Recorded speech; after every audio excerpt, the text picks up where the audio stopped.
the ability to have somebody who is kind of epitomizes what you think your country stands for has always been a major ambition. Princess Anne has dropped a bombshell regarding Queen Camilla's position in the monarchy.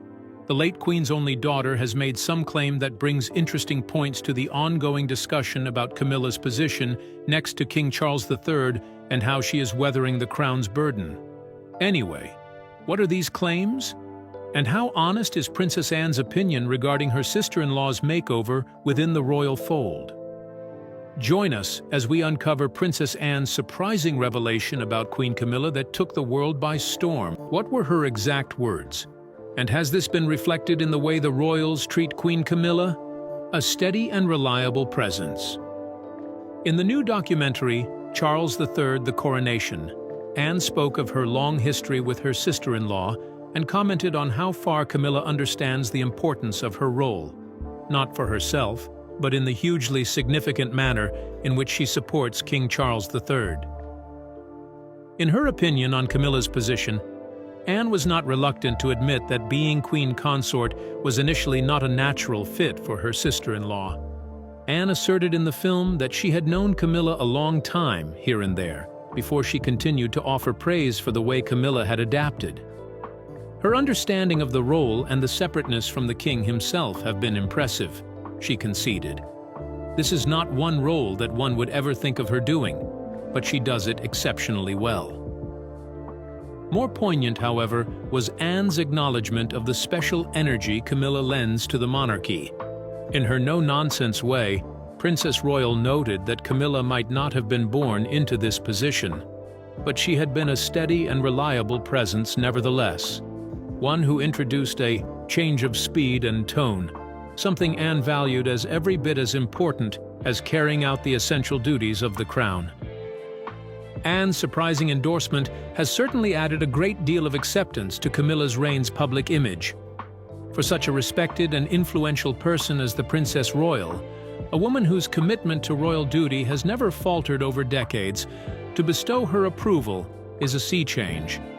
Not only does it secure Camilla's position in the royal establishment, but it indicates that even those who might have doubted her role in the past have come to adore what she is doing. Queen Camilla, in a restrained and submissive manner, is reported to have long basked in Anne's occasional public approbation.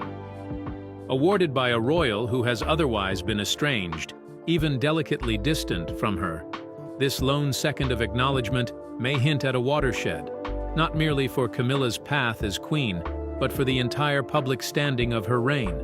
Anyway, what other incident has brought the royal princess and Queen Camilla to loggerheads? Intertwined love affairs. In the early 1970s, a love blossomed between Princess Anne and Andrew Parker Bowles, further complicating her life with Camilla, the woman who would later become the queen consort. While both Anne and Andrew seemed to be in a real affair, it was very quickly nipped in the bud by the royal family. The reason was that he was a Catholic, and being a Church of England member, Anne was prohibited by the Church's strict rules on interfaith marriage from marrying Andrew.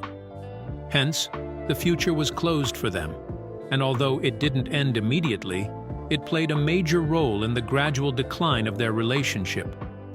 Of course, Anne and Andrew's romance came to an end, but soon after Andrew met Camilla, their lives completely changed. The announcement of his engagement to Camilla came in 1973, and that set the stage for what has since been a divinely preordained marriage. The marriage ceremony took place on July 4th, 1973, at the Guards Chapel, the chapel of choice for royal weddings. Some of those present at the St. James's Palace reception included the Queen Mother, Princess Margaret, and not surprisingly, Princess Anne herself. Since Anne attended the wedding, there was much speculation about what her feelings were. No one ever knew what she felt, however. Many would not be dissuaded from wondering. The timeline of Andrew and Camilla's new whirlwind romance, which quickly followed the end of his relationship with Anne, would have given rise to feelings of jealousy or even resentment. Their swift engagement and speedy marriage seemed to move much faster than whatever relationship Andrew had shared with Anne, causing some to wonder if the suddenness of it all stung. The event seemed to be of celebration. However, within it coursed an undercurrent of history. Impossible to disentangle, tying together Princess Anne and Camilla in sometimes uncomfortable and complex ways. In a family where personal feelings often get blurred into obligations and public expectations, they together would create from here on third. Their connection, and the man they shared in their past, greatly alters the outlines of the relationship in years to come. For Camilla, Anne, and Andrew, that dynamic set in the 1970s provides a fascinating insight into royal life, love, and rivalry. Moreover, are there ways Princess Anne has tried to show Queen Camilla that she's more royal? Stealing the show. Few could easily make Princess Anne the focus of the event, an event more grand than the coronation of King Charles III and Queen Camilla, which took place on May 6, 2023.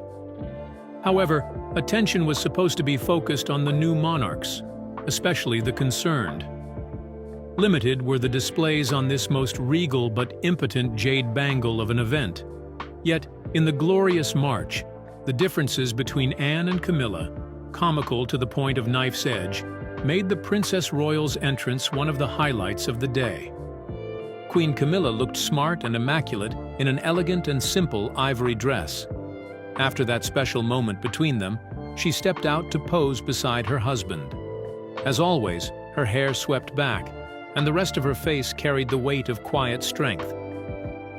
Later, Camilla and Charles made an extravagant emergence from Westminster Abbey, encased in the fairy tale-like gold state coach, while the newly anointed Queen and King waved at the assembled grins and cheerful people, perfectly showing the royal elegance of the event.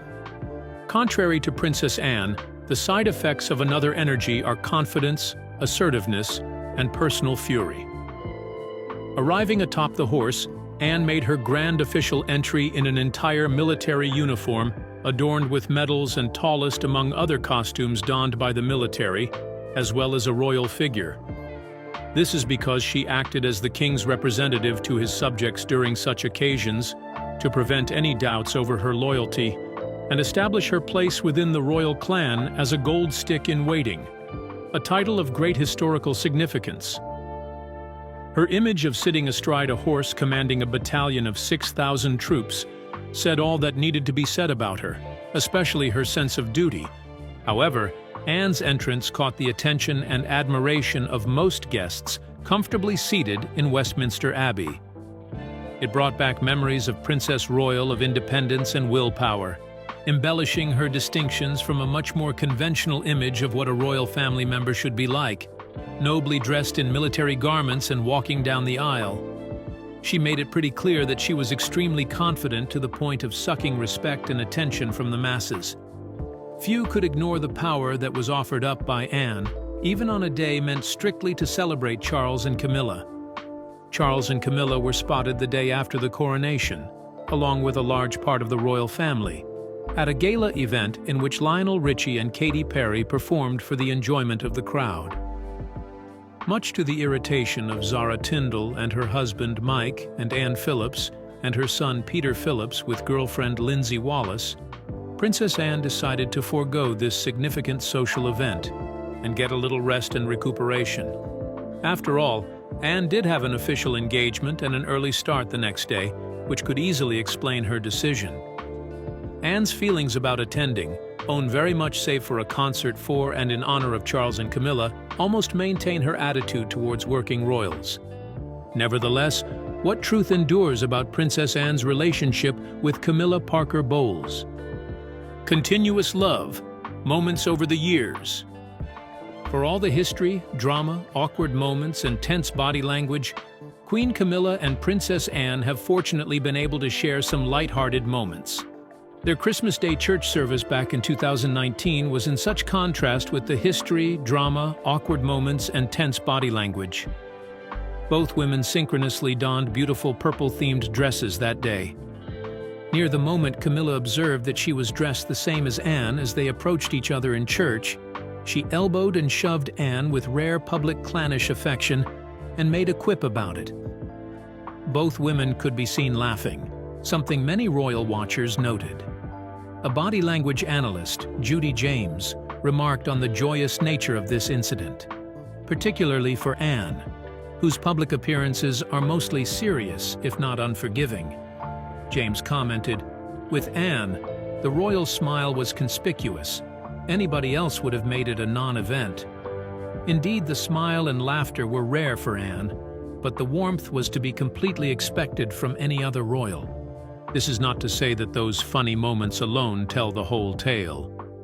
The lighter moments bring into focus how royal protocol and the common history shared between the two come into play. With the death of the Queen's mother and the ascension of King Charles as ruling monarch, the tables have been turned with Camilla's coronation as Queen Consort, on who bows before whom in terms of consideration and etiquette.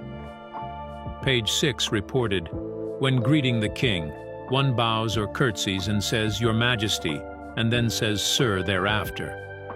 Presently crowned, Camilla is not to bow to any member of the royal family, Princess Anne among them.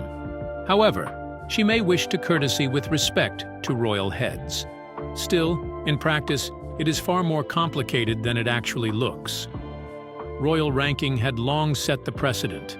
A deviation in the order of precedence was set into motion by Queen Elizabeth II in 2005, ostensibly at the instigation of Princess Anne and Princess Alexandra. Hello. Magazine and Daily Mail have alleged that a rule called Precedence of the Royal Family in Court examined the status of born princesses, such as Anne, versus that of married princesses, for example, Camilla. Context was the motivator behind this shift in order. Anne's loyalty for so many years would, as a royal, make her a worthy contender. Thus, ostensibly, she is not willing to bow to anybody she considers an intruder in the royal customs. However, for some members of the public and some royal family members, adaptation, including Anne, is not negotiable. Customs had to change over the years in the royal family. After her wedding to Charles in 2005, it was no secret that Camilla was not popular with most royal family members, and Anne was not in favor of Camilla either. Camilla, in particular, was very cold towards Princess Anne and made no bones that she would not be curtsying to her, a former courtier revealed to the Daily Mail. Certainly, after the king's command, where emphasis must have been laid on her husband's position, they would have strengthened her initial disregard for Camilla. Despite the not-so-obvious tensions, the Christmas service incident provides some evidence that the two women's bridges have somewhat mended. If this is so, then Anne has begun to appreciate Camilla's ability to take her position with dignity and humor. It appears that both women have created an understanding rather than a relationship due to their royal tasks.